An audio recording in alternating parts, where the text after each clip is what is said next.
ఓం శ్రీమాత్రే నమః. సమస్తజననీం వందే చైతన్యస్తన్యదాయినీం శ్రేయసీం శ్రీనివాసస్య కరుణావిరూపిణీం సర్వమంగళమాంగళ్యే శివ సర్వార్థసాధికే శరణ్యే త్రయంబకే గౌరీ నారాయణీ నమోస్తుతే. భగవద్బంధువులందరికీ మా నమస్సుమాంజలు. మా స్పేస్లో మనం పండగలు, వాటి యొక్క విశిష్టత, వివిధ పూజా కార్యక్రమాలు, వ్రతాల గురించి చెప్పుకుంటూ ఉన్నాం కదా. అదేవిధంగా రేపటి నుంచి ప్రారంభమవుతున్న శ్రావణ మాసం విశిష్టత గురించి, ఈ మాసంలో ఏ వ్రతాలు ఏ విధంగా జరుపుకోవాలి, ఈ మాసం యొక్క విశిష్టత ఏమిటి, ఎందువల్ల సకల పాపాలు సకల దోషాలు ఈ శ్రావణ మాసంలో చేసే పూజల వల్ల తొలగిపోతాయని చెప్తారు, అన్నీ వివరించుకుందాం. శ్రావణ మాసం చాలా విశేషమైనది. ఈ మాసంలో వ్రతాలు పూజలు ఆచరిస్తే చాలా మేలు జరుగుతుంది అని పురాణ ఇతిహాసం. మాసాలలో శ్రావణ మాసం చాలా ప్రత్యేకమైనది, విశేషమైనది. మీకు ఏ మాసంలో తీసుకున్నా ఈ మాసంలో ఫలానా దేవీ దేవతల్ని పూజిస్తే మీ ఇష్టకామ్యాలు సిద్ధిస్తాయని చెప్పుకుంటూ ఉంటారు. కానీ శ్రావణ మాసం యొక్క ప్రత్యేకత ఏమిటయ్యా అంటే, ఈ మాసాన్ని శైవులు కానీ, వైష్ణవులు కానీ, శాక్తేయులు కానీ అందరూ కూడా ఎంతో వ్రత నియమాలతో ఆచరిస్తూ ఉంటారు. అంతటి గొప్ప మాసం అయ్యా ఈ శ్రావణ మాసం అని చెప్తారు. హరిహరాదులని ఇద్దరిని కూడా పూజించే మాసం ఇది. లక్ష్మిని, పార్వతిని, సరస్వతిని అందరినీ కూడా ప్రత్యేకంగా పూజిస్తారు. ఒక రకంగా చెప్పాలంటే సకల దేవతల్ని పూజించే మాసం ఈ శ్రావణ మాసం అని చెప్పుకోవచ్చు. జ్యోతిష్శాస్త్ర ప్రకారం చంద్రుడు శ్రవణ నక్షత్రానికి దగ్గరగా ఉండటం వల్ల ఈ మాసానికి శ్రావణ మాసం అనే పేరు వచ్చింది అని చెప్తారు. మరొక విశిష్టత ఏమిటయ్యా అంటే, శ్రీమన్నారాయణ యొక్క జన్మ నక్షత్రం కూడా శ్రవణ నక్షత్రమేనట. శ్రావణ మాసం లక్ష్మీదేవికి చాలా ప్రీతి అయినది అని పురాణాలు కూడా తెలుపుతున్నాయి. ఎందుకయ్యా అంటే, ఈ మాసంలోనే అమ్మవారి యొక్క లక్ష్మీ వ్రతాన్ని కూడా ఆచరిస్తూ ఉంటారు మన వాళ్ళందరూ. లక్ష్మీదేవికి ఎంతో ప్రీతికల మాసం ఇదని పురాణాలు కూడా తెలుపుతూ ఉన్నాయి. శ్రావణ మాసంలో కృష్ణావతారం, హయగ్రీవ అవతారం జరిగాయని పురాణాలు చెప్తూ ఉన్నాయి. శ్రావణ మాసంలో అన్ని రోజులు కూడా పవిత్రమైనవే. ఈరోజు, ఈ వారం, ఈ నక్షత్రంలో మాత్రమే చేయాలనే నియమం ఏమీ లేదండి. ఈ మాసం మొత్తం కూడా శ్రావణ మాసమే దైవికమైన మాసం అని చెప్పబడింది. ఈ మాసంలో ప్రతిరోజు కూడా పుణ్యమైనదే. ఈ నెలలో వచ్చే ముఖ్యమైన పర్వదినాలు మొదలు పెట్టుకుంటే, జంధ్యాల పౌర్ణమితో మొదలు కృష్ణాష్టమి, పోలాల అమావాస్య, నాగచతుర్థి, నాగపంచమి, పుత్రాద ఏకాదశి, దామోదర ద్వాదశి, వరాహ జయంతి, ఇలా అనేక పండుగలు జరుపుకునే మాసం ఈ శ్రావణ మాసం. శ్రావణ మాసం చంద్రుడి మాసం కూడా. చంద్రుడు మనఃకారకుడు, అంటే సంపూర్ణంగా మనస్సు మీద ప్రభావం చూపే మాసం అన్నమాట. మనం ఎన్ని చేసినా కూడా సంతోషం కావాలి అంటే మనం మనస్సంతోషం పొందాలండి. అప్పుడే మనిషి పరిపూర్ణమైన సంతోషాన్ని పొందుతాడు. అలా పొందాలి అంటే ఈ శ్రావణ మాసం ఎంతో పవిత్రమైన మాసం అని చెప్తారు. చంద్రుడికి సంబంధించిన మాసం కనుక, ఆ చంద్రుడు మన మనస్సుకు సంబంధించిన వాడు కనుక, మన మనశ్శాంతి పొందాలి అంటే ఈ మాసంలో పూజలు, వ్రతాలు ఆచరించాలి అని కూడా చెప్తూ ఉంటారు. ఈ మాసమందు రవి సంచారము, నక్షత్రములు ప్రభావం చంద్రుని మూలముగా మన మీద ప్రభావం చూపుతూ ఉంటాయి. జ్యోతిష్శాస్త్ర ప్రకారం కూడా ఈ మాసంలో రవి సంచారం కానీ, నక్షత్రాల ప్రభావం కానీ చంద్రుని మూలకముగా మన మీద ప్రభావం చూపుతూ ఉంటాయంట. చంద్రుని చార నుంచి జరగబోవు దుష్ఫలితాలను నివారించుటకు, మంచి కలిగించుటకు ధర్మాచరణములు పండుగల్లో ఆచరించటం నియమమైనది. అందువల్లే ఈ రథంలో అన్నీ మంచే జరగాలనే ఉద్దేశంతో మన పెద్దలు అనేక వ్రతాల గురించి వివరించి ఆచరించమని చెప్పడం జరిగింది. మనస్సు మీద మంచి ప్రభావం ప్రసరించి పరమార్థం వైపు మనస్సును తిప్పుకునే మానసిక శాంతి పొందడానికి ప్రకృతి వలన కలిగే అస్తవ్యస్త అనారోగ్యముల నుండి తప్పించుకొనుటకు మంచి ఆరోగ్యాన్ని పొందుటకు కోసం శ్రావణ మాసంలో వచ్చే పండుగల్లో నిర్దేశించిన ఆచారాలు పాటించడం ముఖ్యోద్దేశమైనది. ఇంకో విధంగా చెప్పాలంటే మన ఆయుర్వేద శాస్త్ర ప్రకారం కూడా ఔషధాలన్నిటికీ కూడా చంద్రుడి వాళ్ళని వాటి యొక్క లక్షణాలు పెంపొందించి చక్కని ఔషధ గుణాలు లభిస్తాయి అని చెప్తారు. మనం ఏ ఔషధాన్ని తయారు చేసినా కూడా వెన్నెల దాని మీద ప్రసరించిన తర్వాతే ఔషధానికి చక్కని రోగ నివారణ గుణాలు అనేవి కలుగుతాయని చెప్తారు.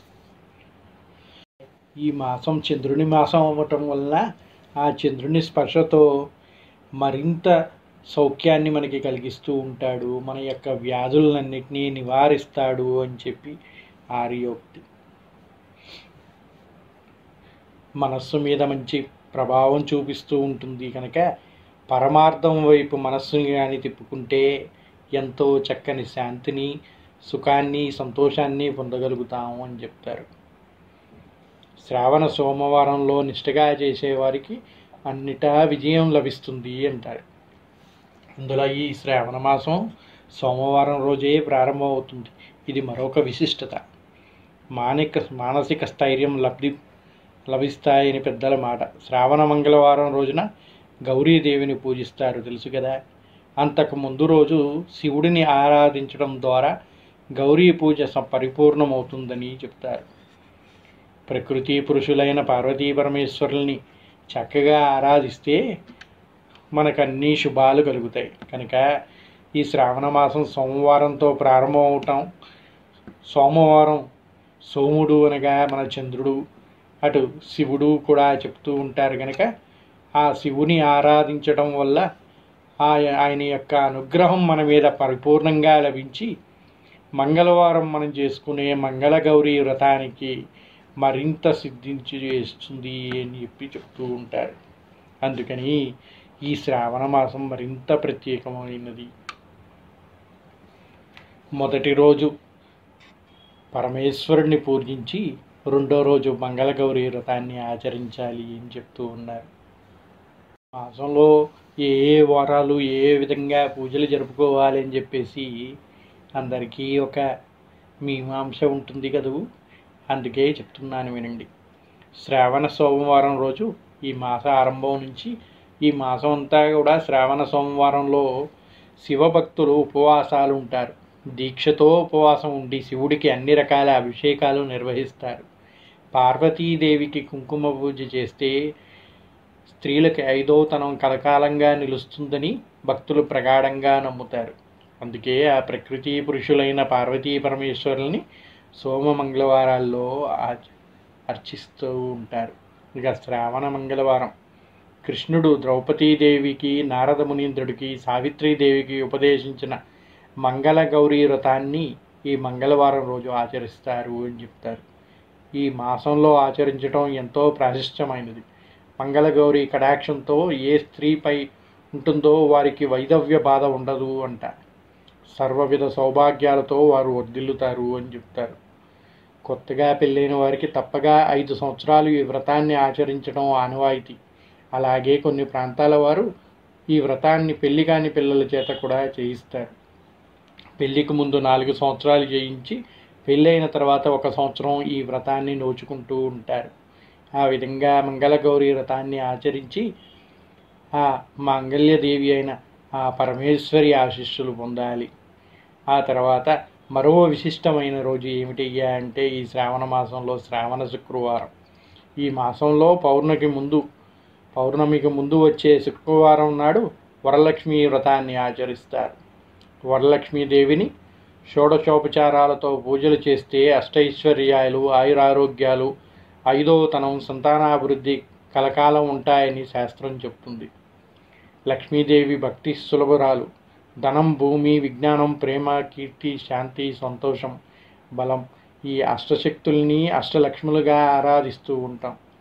అందువలన ఈ శ్రావణ శుక్రవారం ఎంతో పవిత్రమైనదండి. మిగిలిన వ్రతాలు అందరూ ఆచరించినప్పటికీ ఈ శ్రీ వరలక్ష్మీ వ్రతం అనేది ప్రతి ఇంట ఆచరించే పుణ్యవ్రతం అండి. ఈ వ్రతాన్ని ఆచరిస్తే ఎందుకంటే లక్ష్మీదేవి భక్త సులభరాలు అంట. ఆవిడని భక్తితో కానీ ఆరాధించినట్టయితే చాలా సులభంగా అందరినీ కూడా అనుగ్రహించి ఆమె యొక్క అనుగ్రహంతో మనకి ధనధాన్య వృద్ధి సుఖ సంతోషాలు అన్నీ కలుగుతాయని చెప్తారు. అందువల్ల ప్రతి ఒక్కరూ కూడా ఎంతో భక్తి శ్రద్ధలతో ఈ వరలక్ష్మీ వ్రతం అనేది ఈ శ్రావణ మాసంలో వచ్చే శుక్రవారాలు జరుపుకుంటూ ఉంటారు. అందులో ప్రత్యేకంగా పౌర్ణమికి ముందు వచ్చే శుక్రవారం కానీ ఆచరిస్తే ఇంకా మంచిది అని చెప్తారు. శ్రీ మహావిష్ణువు లోకాన్నింటినీ రక్షించి పాలించేవాడు అని చెప్తారు.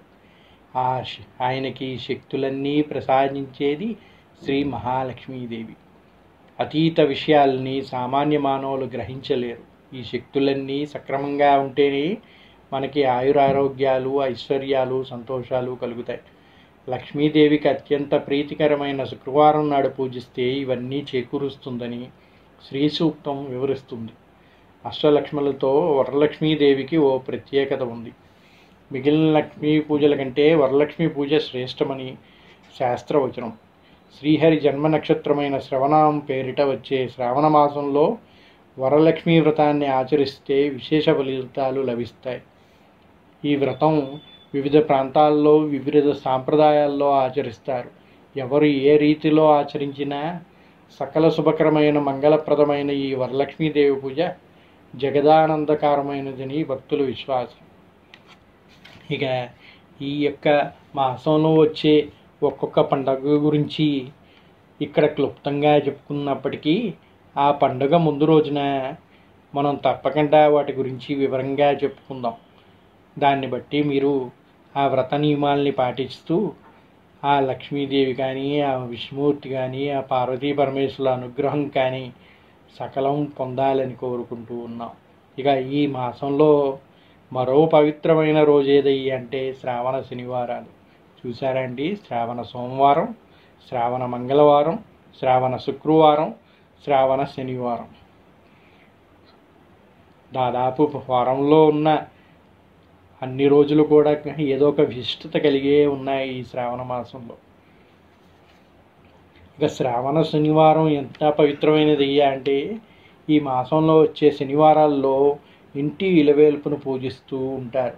శనివారం అయినాగానే శ్రీనివాసుని కొలవటం అందరికీ కూడా ఆశ్చర్యాత్మకంగా నడుస్తూ ఉన్నది. అందులో మనం ఉన్న కలికాలానికి ఆరాధ్యుడు ఎవరయ్యా అంటే వెంకటేశ్వర స్వామి. ఎందరికో ఇలవేల్పుగా ఉన్న ఆ శ్రీనివాసుని ఈ మాసంలో కొలిస్తే మనకి సర్వశుభాలు చేకూరుస్తాడు అని చెప్తారు. ఈ మాసంలో వచ్చే అన్ని శనివారాలు చేయడానికి కుదరకపోయినా ఒక్క శనివారం అయినా పూజా విధానాన్ని ఆచరించడం మంచిది అని శాస్త్రోక్తి.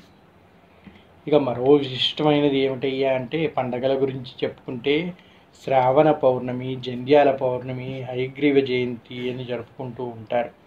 శ్రీ మహావిష్ణువు యొక్క అవతారమైనటువంటి హయగ్రీవుడు ఈ రోజును పూజించడం ద్వారా ఏకాగ్రత, బుద్ధి కుశలత, జ్ఞానం, ఉన్నత చదువు కలుగుతాయని ప్రతీతి. విద్యను అభ్యసించడానికి ప్రారంభించే పిల్లలందరికీ అక్షరాభ్యాసం జరిపిస్తూ ఉంటారు కదండి.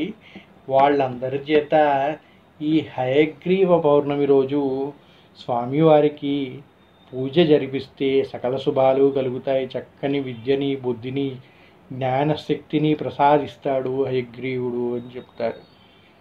కనుక విద్యార్థులందరూ కూడా భక్తి శ్రద్ధలతో ఈరోజు హయగ్రీవ జయంతి రోజు హయగ్రీవుణ్ణి, శ్రీ మహావిష్ణువుని పూజించవలసిందిగా చెప్తారు. ఇక జంధ్యాన్ని యజ్ఞోపవీతమని, బ్రహ్మసూత్రమని పిలుస్తారు. యజ్ఞోపవీతం సాక్షాత్తు గాయత్రీదేవి ప్రతీక. యజ్ఞోపవీతం వేదాలకు ముందే ఏర్పడింది.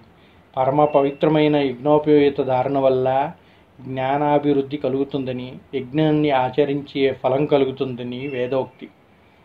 అందువల్ల వేద పఠనం చెయ్యాలంటే ముందుగా తప్పక యజ్ఞోపవీత ధారణ జరగాలి అంటారు. ఆ అర్హత పొందిన తర్వాతే వేద పఠనంకి వారు అర్హులుగా నిర్ణయిస్తారు. ఈరోజు నూతన యజ్ఞోపవీతాన్ని ధరిస్తారు. మరొక పండగ ఏమిటయ్యా అంటే రక్షాబంధనం. ప్రతి ఒక్క అక్క కానీ చెల్లి కానీ వాళ్ళ యొక్క తమ్ముళ్ళకి రక్షని కడుతూ ఉంటుంది అని చెప్తారు. వాళ్ళు బాగా ఉండాలి అని చెప్పి ఆశీర్వదిస్తూ రక్షని కలుతూ ఉంటుంది. దాన్నే రక్షాబంధనం అంటారు. ఈ రక్షాబంధనం కట్టిన స్త్రీలని రక్షించే బాధ్యత ఆ అన్నలు కానీ తమ్ములు కానీ స్వీకరిస్తూ ఉంటారు. ఇది మరొక పండుగ. శ్రావణ పౌర్ణమి నాటి నుండి 1 సంవత్సరం పాటు ఎవరికి అండగా ఉండదలిచామో వారి ముంచేతికి మనం కట్టబోయే రక్షకి రాఖీ దైవం ముందుంచి పూజించి ఆ పూజ శక్తిని గ్రహించి రక్షకును అపర్ణ సమయంలో కట్టడం చేయాలి. అప అంటే పగలు, అపరం అంటే మధ్యాహ్నం, అంటే 12 దాటాక. కాబట్టి అపరాహ్నం అంటే 12 నుండి 3 గంటల మధ్యలో ఈ విధంగా రక్షని కడితే అంతా మంచి జరుగుతుంది అని చెప్తారు. శ్రావణ మాసం అంటే శ్రీ మహావిష్ణువుకి అత్యంత ప్రీతికరమైన రోజు కావున ఈ మాసంలో సత్యనారాయణ వ్రతాలు కూడా చేస్తూ ఉంటారు. మంచి ఫలితాన్ని అందిస్తాయని చెప్పి ఈ మాసంలో శాస్త్రోక్తంగా సాంప్రదాయబద్ధంగా సత్యనారాయణ వ్రతాలు కూడా ఆచరిస్తూ ఉంటారు. ఇక మరొక కథనం మనం కానీ తీసుకుంటే పురాణ ఇతిహాసాల ప్రకారం దేవతలు సముద్ర మథనాన్ని ప్రారంభించినటువంటి మాసం శ్రావణ మాసం అంట. ఈ మాసంలోనే సముద్ర మథనం జరిగింది అని చెప్తారు. ప్రారంభించినటువంటి మాసం శ్రావణ మాసం. శ్రావణ మాసంలో పాల సముద్రాన్ని చిలుకుతున్నప్పుడు హాలాహలం బయటికి వచ్చిందంట. ఈ విషం సృష్టిని నాశనం కారణమవుతుందని గ్రహించిన దేవతలు శివుడిని ప్రార్థించారు అని చెప్తారు. శివుడు గౌరీదేవిని చూసి, గౌరీదేవి తన మాంగళ్య బలంపై నమ్మకంతో ఈశ్వరునితో, ఈ సృష్టి దేవతలు అందరూ మన సంతానమే, వారిని రక్షించటం మన బాధ్యత అని చెప్పి శివుడిని ఆ గర్ణాలని స్వీకరించమని కోరిందంట. పురాణకాండం ప్రకారం ఈ విధంగా జరిగిందని చెప్తారు. శివపురాణంలో ఏం చెప్పారంటే సముద్ర మథనం జరిపారని మనందరికీ తెలుసు కదండి. దేవతలు రాక్షసులు అందరూ కూడా శ్రావణ మాసం రోజు ప్రారంభించి ఈ సముద్ర మథనం అనేది జరిపించారు. అది జరుపుతున్నప్పుడు మధ్యలో హాలాహలం అనేది ఈ సముద్ర మథనంలో బయటికి వచ్చిందంట. ఆ హాలాహలం అనేది ఎంత ప్రమాదకరమైనది అంటే ఇప్పటి వరకు చేసిన సృష్టినంతటినీ కూడా ఆ హాలాహలం నాశనం చేయగలిగేంత శక్తివంతమైనదంట. అటువంటి హాలాహలం కానీ ఈ భూమిపైన ఉంటే దేవతలు కానీ రాక్షసులు కానీ సమస్త సృష్టి కూడా నశిస్తుంది అని పార్వతీదేవి, మీకు ఏం కాదు స్వామి, నా మాంగళ్యం చాలా గట్టిది గనక మీరేం భయపడకుండా మన బిడ్డలే ఈ సృష్టి మొత్తం గనక వారిని రక్షించడానికి ఆ హాలాహలాన్ని మీరు స్వీకరించండి అని చెప్పి చెప్పిందంట పార్వతీదేవి. శివుడు శ్రావణ మాసంలో విషాన్ని గర్ల మందు పెట్టుకొని లోకాన్ని రక్షించినందుకు శ్రావణ మాసంలో సోమవారం హైందవులందరూ కూడా భక్తి శ్రద్ధలతో శ్రావణ మాసం అంతా ఈశ్వర ఆరాధన చేస్తారు. శ్రావణ సోమవారంలో ఎవరైతే శివారాధన చేస్తారో, శివుని పంచామృతాలతో అభిషేకం చేస్తారో వారికి శివానుగ్రహం కలుగుతుంది అని చెప్పి చెప్పడం జరిగింది. వాళ్ళకి శివలోక ప్రాప్తి లభిస్తుంది అని చెప్తారు. ఇక మంగళగౌరీ వ్రతం గురించి చెప్పుకున్నాం కదండి. ఆ వ్రతాన్ని ఎందుకు చేస్తారు అని చెప్పి చెప్పుకుందాం. అమ్మవారు మాంగళ్య బలంతో శివుడు ఈ పని చేశాడు కాబట్టి శ్రావణ మంగళవారాల్లో మంగళగౌరీ వ్రతాన్ని ఆచరిస్తారు. జాతకములలో కుజదోషం, కాలసర్పదోషం, రాహుకేత దోషాలు ఉంటే దోషాలు ఉన్నవారు మంగళగౌరీ వ్రతాన్ని ఆచరిస్తే వారి దోష నివృత్తి అవుతుందని, పెళ్లి కాని వారు ఈ వ్రతాన్ని ఆచరిస్తే వాళ్ళకి చక్కని వివాహం జరుగుతుంది అని, పెళ్ళైన వారు మంగళగౌరీ వ్రతాన్ని ఆచరిస్తే వాళ్ళ మాంగళ్యం చక్కగా ఉండి వైధవ్యం వారికి రాకుండా ఉంటుందని, ఆ పార్వతీదేవి ఆశీస్సులు కలిగి సుఖంగా సంతోషంగా సుమంగలిగా ఉంటారు అని చెప్పి చెప్తూ ఉంది. ఈ వ్రతాన్ని శ్రీకృష్ణుడు ద్రౌపదీదేవికి చెప్పినట్టు పురాణాల్లో ఉంది. ఇక బుధవారం మనం ఇప్పటివరకు సోమవారం, మంగళవారం, శుక్రవారం, శనివారం గురించి చెప్పుకున్నాం. బుధవారం గురించి చెప్పుకోలేదు కదా. ఈ మాసంలో బుధవారం మహావిష్ణువుని పూజించడం విశేషం. శ్రావణ బుధవారంలో పాండురంగ విఠలుడిని ప్రత్యేకంగా పూజిస్తారు. శ్రావణ బుధవారాలు ఎవరైతే విష్ణు సహస్రనామం వంటి పారాయణ చేస్తారో వారికి విష్ణుమూర్తి అనుగ్రహం కలుగుతుంది అని ఆర్యోక్తి.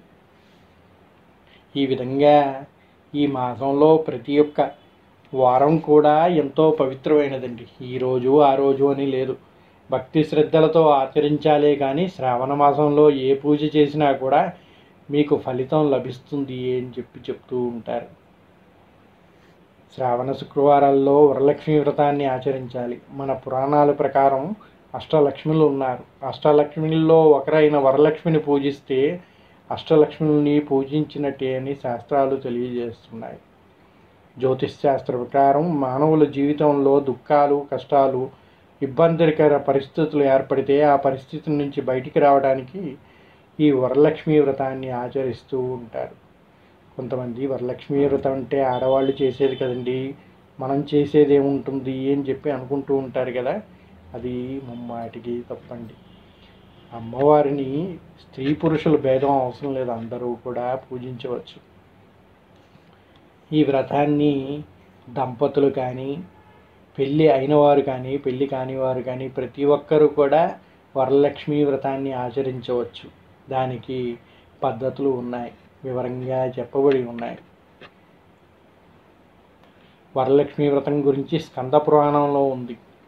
స్కంద పురాణం ప్రకారం ఒకానొక సమయంలో పార్వతీదేవుడి శివుడిని ఒక ప్రశ్న అడిగిందంట. లోకాల్లో స్త్రీలు సకల ఐశ్వర్యాలతో పుత్రపౌత్రాదులు పొందేటువంటి వీలున్న ఏదైనా వ్రతాన్ని సూచించాలి అని పార్వతీదేవి అడగగా శ్రీ పరమేశ్వరుడు వరలక్ష్మీ వ్రతం గురించి స్కంద పురాణంలో చెప్పారు. ఈ వరలక్ష్మీ వ్రతాన్ని శ్రావణ పౌర్ణమికి ముందు వచ్చే శుక్రవారం ఆచరించడం ఎంతో ఉత్తమమైనది అని చెప్పారు. అలా పౌర్ణమి ముందు ఆచరించలేని వాళ్ళు తర్వాతైనా శ్రావణ మాసంలో ఏ శుక్రవారం అయినా ఆచరించవచ్చు అని చెప్తారు. చారుమతీదేవి కథ ప్రకారం ఒకనాడు లక్ష్మీదేవి చారుమతికి కలలో కనబడి శ్రావణ పౌర్ణమికి ముందు వచ్చే శుక్రవారం ఆరాధిస్తే కోరిన వరాలు ఇస్తానని చెప్పిందంట. ఇలా శ్రావణ పౌర్ణమికి ముందు వచ్చే శుక్రవారం వరలక్ష్మీదేవిని ఆరాధించడం వల్ల చారుమతీదేవి సమస్త సిరు సంపదలు అందుకోవడం వలన వరలక్ష్మీ వ్రతానం శ్రావణ పౌర్ణమికి ముందు వచ్చే శుక్రవారం చేయడం ఆచారముగా వస్తూ ఉన్నది. ఈ విధంగా శ్రావణ మాసంలో సోమవారాలు శివారాధన, మంగళవారాలు శక్తి ఆరాధన, బుధవారాలు విష్ణు భగవాన్ని ఆరాధించడం, శుక్రవారం లక్ష్మీదేవిని ఆరాధించడం, శనివారం మహావిష్ణువుని శ్రీనివాసుని ఆరాధించడం, శ్రావణ మాసంలో శివకేశవులు అనే భేదం లేకుండా ఇద్దరిని కూడా ఆరాధిస్తూ ఉంటారు. అందరూ కూడా చక్కగా ఈ శ్రావణ మాసం యొక్క ఫలితాలని పొంది సుఖ సంతోషాలతో ఉండాలని ప్రార్థిస్తూ ఇప్పటికీ స్వస్తి పలుకుతూ ఉన్నాం. మరి ముఖ్యంగా ప్రతి ఒక్క వ్రతాన్ని ఏ విధంగా ఆచరించాలి అని కూడా మనం ఎప్పటికప్పుడు తెలుపుతూ ఉంటాం. ఈ శ్రావణ మాసంలో వచ్చే ప్రతి వ్రతం గురించి కూడా వివరంగా మళ్ళీ మీకు వీడియోలు పెడుతూ ఉంటాం. దాన్ని కూడా చక్కగా విని పద్ధతి ప్రకారం పూజించి ఆ సకల దేవతలు ఆశీస్సులు పొంది శుభ ఫలితాలు అందుకోవాలని కోరుకుంటూ శ్రీమాత్రే నమః. సమస్త జగతాం శ్రీమాత్రే నమః. సమస్త దేవతానుగ్రహ కటాక్షిద్ధిరస్తు. సర్వే జనా సుఖినో భవంతు. ఇప్పటివరకు మన ఛానల్ని సబ్స్క్రైబ్ చేసుకునే వాళ్ళు ఎవరైనా ఉంటే సబ్స్క్రైబ్ చేసుకోండి. అలాగే మన వీడియోలు మరింత మందికి అంది మనం చెప్పే ఈ పద్ధతుల ద్వారా తెలియని వాళ్ళకి కొంతైనా ఈ వ్రతాల గురించి, పూజల గురించి, ఆచారాల గురించి తెలియచేయటం వల్ల వారు చేసే పుణ్యంలో మీకు కూడా కొంత భాగం లభిస్తుంది. అందుకని నేను చెప్పిందనే కాకుండా ఎవరు చెప్పినా, ఏ సిద్ధాంతులు చెప్పినా, గురువులు చెప్పినా 10 మందికి తెలియచేయడం అనేది తప్పకుండా ఒక పద్ధతిగా పాటించాలని కోరుతూ ఉన్నాను. కనుక ఈ వీడియోని మరింత మందికి అందే విధంగా షేర్ చేసి మీ మిత్రులకు కానీ కుటుంబ సభ్యులకు కానీ మన ఛానళ్ళ గురించి తెలియచేయ కోరుచున్నాం.